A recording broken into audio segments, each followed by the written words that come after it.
GTA 6 could prompt a shift to more expensive games. A Baldur's Gate 3 developer seems to imply that the upcoming Rockstar title will cost more than the standard $70. The price tag for new video games should go up, according to a Baldur's Gate 3 developer, but Michael Dowse, director of publishing for Larian Studios, believe the industry is in a holding pattern until Grand Theft Auto 6 raises the starting entry fee from $70 to something higher. On X, Dowse started discussing the price of new video games while sharing a screenshot of what's available in the expensive Ultimate Edition of Star Wars Outlaws. The Larian Studios executive bemoaned vague content promises to validate a higher price point, adding that a title should be priced accordingly with its quality, breadth, and depth. However, Dowse then explained that most new games should be charging more at this point. Almost all games should cost more at a base level because the cost of making them, inflation for one, is outpacing pricing trends, Dow said on X. But I don't think we'll get there with DLC promises so much as quality and communication. Everyone's just waiting for GTA 6 to do it. Take Two CEO Strauss Zelnick has danced around the question about whether GTA 6 could cost more than $70. Earlier this year, Zelnick didn't give a simple yes or no, instead talking about the company's aim to deliver great value at any given time. GTA 6 is set to release in fall 2025, and the Rockstar game, along with Switch 2, should help the video game industry rebound next year, according to a Sakano report. Ubisoft CEO Yves Guillemot has also expressed his belief GTA 6 will help everyone and doesn't scare off his company from launching games and in a similar time frame. The $70 price point for new games basically kicked off with the launch of PS5 and Xbox Series in late 2020. In fact, Take Two was one of the first companies to charge $70 with NBA 2K21, with other titles like Call of Duty, Black Ops Cold War, and Demon's Souls costing the same amount for people too. Earlier this year, Embracer CEO Lars Wingfort noted that it might take one company pushing a higher price to see how customers respond. So let's go to comments.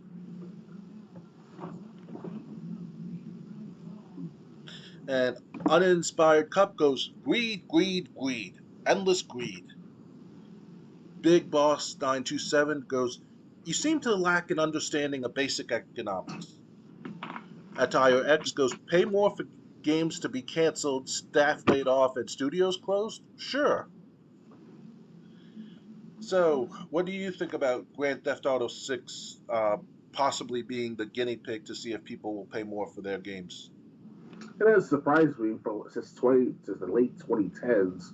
We see that there's these package deals, pre-order stuff going on with each game, like that of Anthem and a recent game, Star Wars Outlaws and all. Because obviously, if you want to get the base games like $60 to $70, then if they look at the premium edition, which is like the second tier, that's higher tier, that's $100 almost. And you want to get the Ultimate Edition, like in Halo 3, with the get the legendary helmet and shit like that. It's called the Legendary Edition paperwork or steel books, stuff like that. So, I mean, that's been going on for a while now. I should say longer than the late 2010s, but these back then 10, 15 years ago, they gave you a physical material as high quality, like that of the Halo 3 edition of the Legendary Edition, of course, with the helmet and all.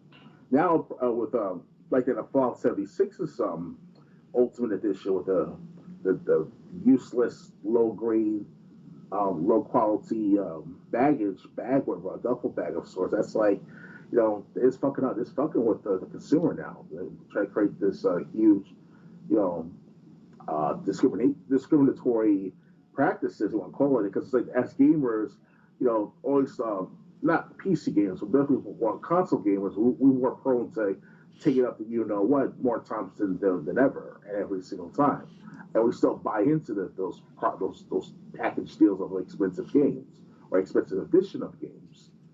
So it's only a matter of time. GTA 6 will up the ante. Definitely, if you want to get that decent base game, you might go to spend at least $100 for the matter, not $70 in my opinion. So it all depends on what you'll put into the game in the base game, because obviously it's even the biggest GTA game ever. And perhaps going to be one of the biggest games to begin with. Perhaps bigger than Witcher 3 Wild Hunt.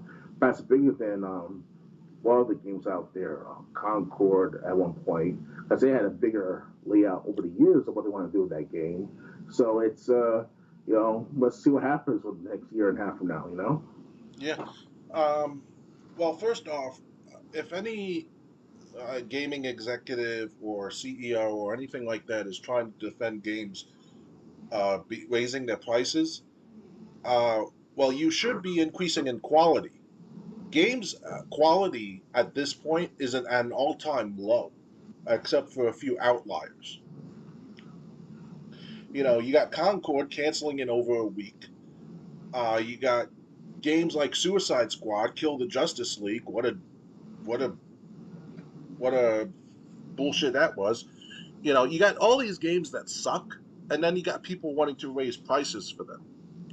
It's like, well, if you were actually making games of good quality, like you were like in the 2000s and the 2010s and even the 90s, maybe people would be willing to pay more if you wanted to raise prices. People don't want to pay extreme prices, premium prices for bullshit that's mediocre at best.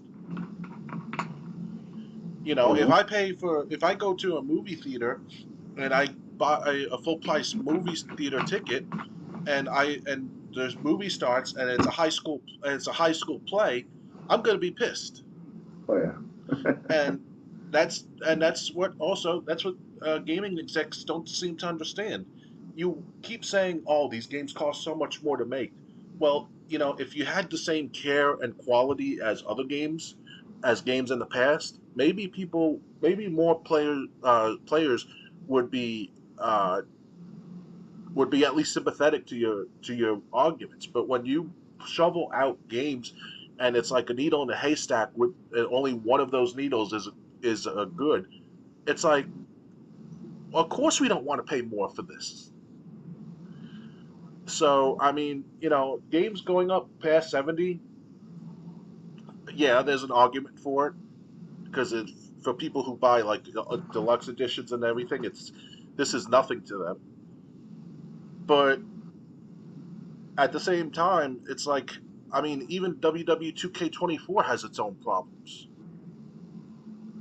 So what? You want me to pay more, 90, $100 for it instead of 60? Gee, I wonder why I don't want to play modern games anymore.